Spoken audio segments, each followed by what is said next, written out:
जब दरियाए नील खुश्क हुआ और लोग प्यास और कहत की वजह से मरने लगे तो फिर अल्लाह ने कैसे हजरत उमर फारूक के ईमान से एक ऐसा मौजज़ा दिखाया कि दरिया नील उनके हुक्म का ताबे हो गया। ये उस वक्त की बात है जब हजरत उमर फारूक रजी अल्लाह अन्हु के ज़माने में जब हजरत उमर बिन अल-आस ने मिस्र फतह किया तो वहाँ के लोगों ने एक पुरानी और जालिमाना रस्म के बारे में बताया। उन्होंने कहा, ए अमीर, हमारा ये दरियाए नील हर साल एक दफ़ा उस वक्त तक नहीं बहता जब तक हम उसके लिए कुर्बानी न दी।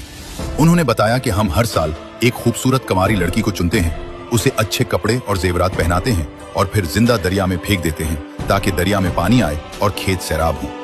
हजरत उमर बिन अल-आस ने यह सुनकर सख्ती से मना कर दिया और फरमाया कि इस्लाम में ऐसी जाहिलाना रसूमात की कोई गुंजाइश नहीं। इस्लाम तो उन तमाम रसूमात को मिटाने आया है। चुनाचे इस साल वो रस्म नहीं की गई, लेकिन फिर दरियाए नील का पानी कम होता गया, यहाँ तक कि बिल्कुल खुश्क हो गया। लोग कहत के डर से मिस्र छोड़ने की तैयारी करने लगे क्योंकि उनकी जिंदगी दरियाए नील पर मुनहसिर थी। हजरत उमर बिन अल-आस ने सारी सूरत हाल लिखकर अमीरुल मोमिनीन हजरत उमर फारूक रजी अल्लाह अन्हु को मदीना खत भेजा और मशवरा मांगा। हजरत उमर फारूक रजी अल्लाह अन्हु ने जवाब में एक खत लिखा और एक छोटा सा कागज भेजा।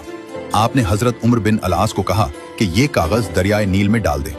इस कागज पर हजरत उमर ने अल्लाह का नाम लेकर दरियाए नील को मुखातिब करते हुए लिखा, अगर तू अपनी मर्जी से बहता है तो मत बह, लेकिन अगर तो अल्लाह वाहिद कहार के हुक्म से बहता है तो मैं अल्लाह से दुआ करता हूँ कि वो तुझे जारी कर दे।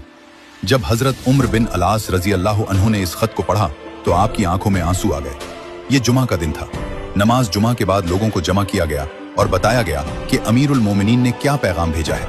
फिर हजरत उमर बिन अल-आस ने खुद वो खत दरियाए नील में डाला। अगली सुबह जब लोग उठे तो हैरान कुन नजारा देखा। दरियाए नील में 16 हाथ पानी चढ़ चुका था।